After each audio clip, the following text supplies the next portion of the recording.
You know, we've got washing machines, smartphones, instant delivery, all this stuff that's supposed to save us time, so what gives?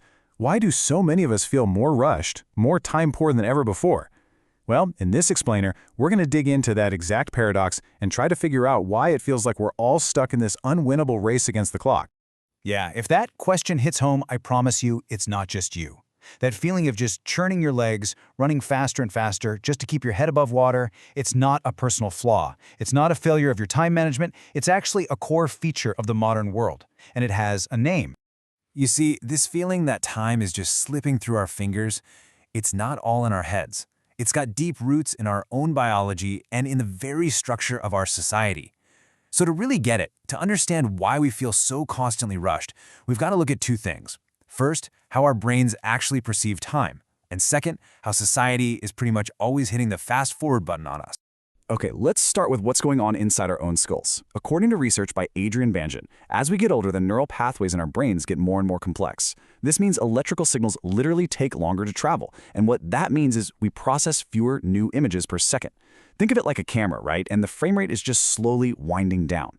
For a kid, a single day is packed with thousands of new frames, which makes time feel super long and rich. But for an adult, those frames are fewer and farther between, and that's why the years just seem to fly by in a blur. But look, our own perception of time is only half the story. There are these huge external forces that are constantly hitting that fast-forward button on our lives. So what's the engine? What's driving this constant collective rush? So a really key idea here comes from the sociologist Hartmut Rosa, who calls it social acceleration. And this isn't just a vibe, it's a real, measurable increase in the number of actions, experiences, and bits of information we cram into the same unit of time. I mean, thanks to technology, every single hour of our day is now packed to the absolute brim. This timeline really puts it into perspective how our relationship with time has been completely transformed. I mean, we started with natural time, just living by the sun and the seasons. Simple enough. Then, bam, the 19th century brings mechanical time, because the railways needed everybody on the exact same schedule. And now?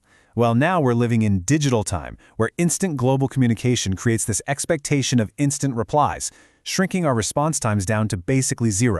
So why can't we just, slow down? Well, Rose explains this with a really fascinating concept he calls dynamic stabilization. He says modern society is like a spinning top. It has to spin faster and faster just to keep from falling over. Our economy needs constant growth, our tech needs constant innovation, our culture needs constant acceleration, just to hold things together, just to maintain the status quo. This is that powerful invisible force behind that feeling of running faster just to stay in the same place. But here's the thing, this massive societal pressure, it doesn't just stay out there. We bring it inside. We internalize this race and we adopt a mindset that turns our own lives into this frantic dash for efficiency. But how exactly does that happen? It happens through this way of thinking called parametric optimization. This is the idea that's everywhere now, that every single piece of our lives, our skills, our relationships, our fitness tracked on an app, even our downtime, can and should be measured, compared, and constantly improved. It's the whole mindset behind every life hack, every productivity guru, and the whole quantified self-move. Now, this way of thinking isn't neutral. Not at all. In fact, it's been described as a mode of aggression. Instead of just experiencing the world, we approach it as something to be controlled, managed, and ultimately conquered.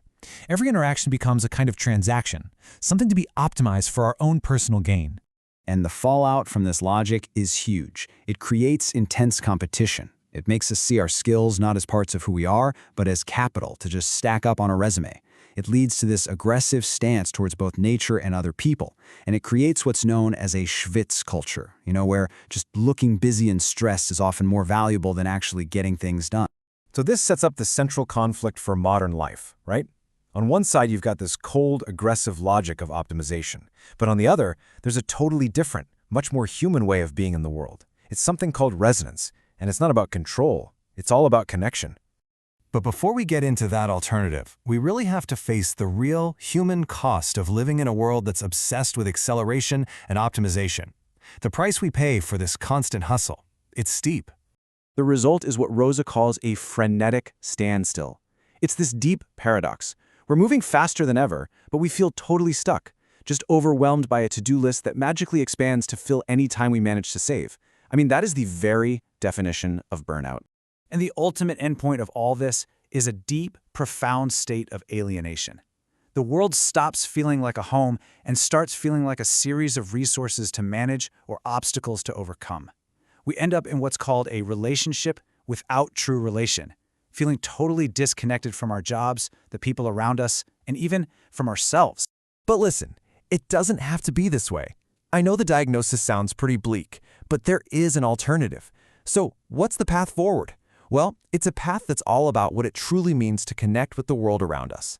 That alternative is resonance. This is not about achieving some goal or optimizing an outcome.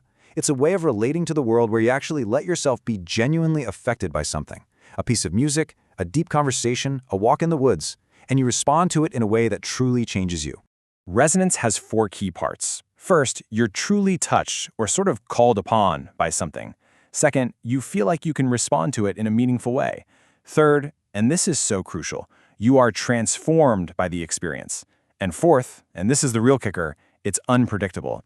You can't schedule resonance, you can't put it in your Google Calendar or optimize for it. It just has to happen on its own terms. This quote right here, it perfectly captures the essence of a resonant moment. It's not about being more productive or more efficient. It's about those rare, powerful experiences that fundamentally change who you are. And these are the very moments that our optimization culture leaves absolutely no room for. So the big question is, how do we make more space for this? How do we actively push back against that constant pressure to speed up?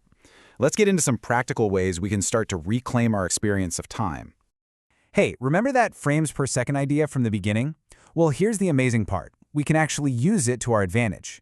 The key to psychologically slowing down our perception with time is to give our brains more new frames to process. Routine is the enemy here. Seeking out novelty, whether it's just walking a new route home, trying a new hobby, or listening to new music, it breaks the monotony and literally stretches time, making our lives feel longer and richer.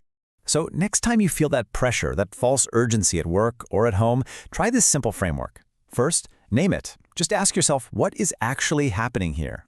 Is this task really urgent or does it just feel urgent? Second, flip it. What's the ideal, more balanced outcome you'd actually prefer? And third, frame it. What needs to change in the system, in your own actions, in your communication to make that ideal outcome a reality next time?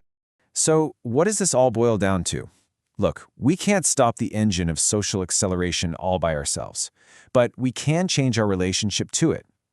We can consciously seek out novelty to slow down our own perception of time. We can choose to embrace unpredictability and make some room for surprise.